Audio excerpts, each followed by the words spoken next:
pot makan asam pedas paling gerun dekat Melaka. Jom kita tengok. Kedai ni gerun tak gerun. Okay. Wow, dah sampai makanan kita guys. Apa ni bang? Nasi putih. Oh ni nasi putih dia. Biasa orang bagi nasi putih kosong je. Ni ada sayur dengan sambal mangga. Sama belacan. Oh, gerun bang. Wow, berasap-rasap guys. Bang, ni apa ni bang? Ni sepeda daging tete dengan Ni asam pedas tetel ni ayam masak cili api. Mantap. Okey, yang ketiga bang. sama ni tu ayam masak lemak. Ayam masak lemak. Berasap-rasap guys. Dahlia Ria guys. Gerun tak gerun guys. Jadi kita review rasa pula guys So ni ayam masak lemak. Kita try dulu. Dia try dulu panas lah, kena cek dulu kan. Ada pekat abang Ada ranking. Asam pedas.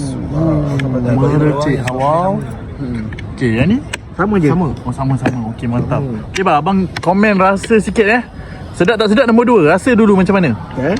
Okay kan, ni kedai ni member aku recommend. Dia cakap paling sedap kat Melaka. Aku tak tahu sedap ke tak sedap. Kita tengok dia orang try.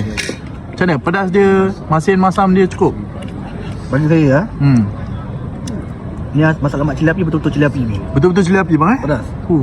Pekat guys, Tahu. guys. Tengok pun dah tahu sedap. Korang nilai sendiri. Tak tahu sedap ke tak, korang kena datang sendiri Sedap lah siau.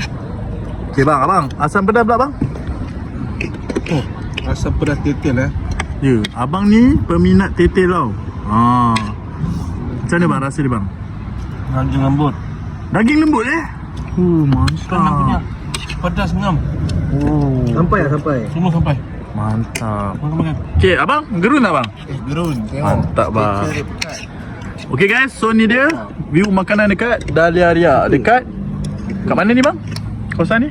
Betul semangat. Kat Kota Laksamana Melaka. So kalau korang nak cari tempat pot makan asam pedas kat Melaka yang paling best, korang save video ni and follow Mak di Gerun ni. Gerun tak gerun? Gerun tak gerun. Pak cipos. Oh ni asam pedas dia guys. Dia masak pakai klepot Gerun tak gerun?